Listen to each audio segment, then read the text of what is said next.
So how many famous people is too many famous people? Hello everyone, and welcome to Movie Reviews by Josh. My name is Josh Terry, and this is Max. Max has come to join me to talk about today's movie, which is Murder on the Orient Express. Max, as you can see, is also a representative of Rockagator to make sure that I am portraying the company, our sponsor, properly, honestly, and enthusiastically. As enthusiastic as I get anyway. So, Murder on the Orient Express, I think about it in terms of movies. It's actually an Agatha Christie book from long, long ago that was adapted into a movie in 1974 and has now been adapted into another movie in 2017 with Kenneth Branagh and Daisy Ridley, and who else was in this one? I thought Johnny Depp was in it, but... Oh, he is? He is? He's the guy who gets killed. Yeah. That's not really a spoiler. That's kind of like the premise of the whole thing. Yeah, that's who I thought. That was, yeah, Johnny Depp is in it. So he's the guy who gets killed at the beginning. They're all on a train, and they're all taking this trip. And Kenneth Branagh plays Poirot, who's this famous Agatha Christie detective who turns up in all of his movies. And they're all on the train making the journey, and in the middle of the night, they get stopped by an avalanche, and suddenly Johnny Depp is murdered. He's stabbed to death. And Poirot, luckily, is on the scene to be the detective, and he's got all these famous people. Well, they're famous to us. They're not really necessarily famous in general. I mean, maybe in their respective fields, but not necessarily. They're just really, really rich, I think, is pretty much the thing that's in common. And Poirot has to take his time to kind of interview everybody and figure out who did what and try to figure out who actually killed him. Now, part of the reason I brought Max on is because I think we differ a little bit as to our reaction to the film. So, Max, I'm going to let you go first. You tell us what you thought about this one. So, overall, I thought when I went to it that it was going to be more of a hang on to your seat type of film. I thought it was going to be pretty intense, but it ended up being more chillaxed, but it was really mysterious, suspenseful, and I thought it was really cool. It was interesting. I liked it.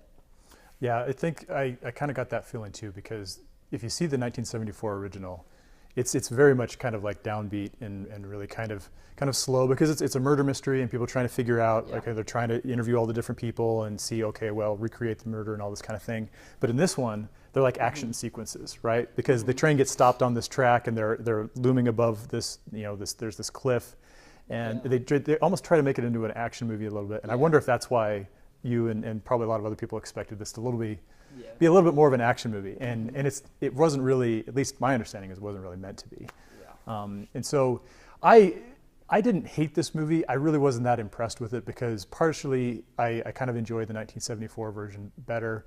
It seemed like some of the stuff was a little bit arbitrary, but mostly it just kind of felt like everything was really, really rushed. That Branagh had all these people. I mean, there's literally, I mean, I'm trying to remember, Willem Dafoe is in it, and the girl from Sing Street was in this, and I'm trying to remember her name.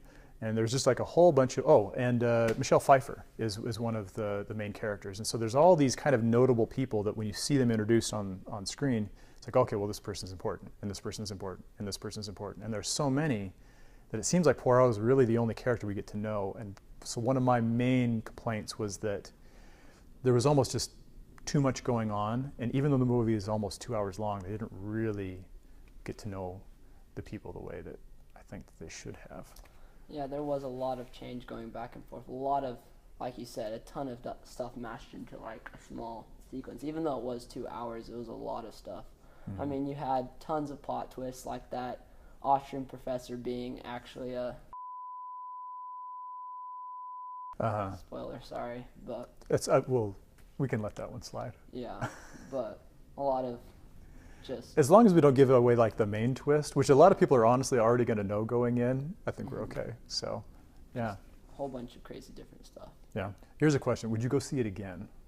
I actually would if another friend wanted to go. I mean, it was a different movie. Like, it wasn't just, oh, that was bad. It wasn't boring to me. It was just, it wasn't super satisfying, but it was cool. I liked it. I would go again.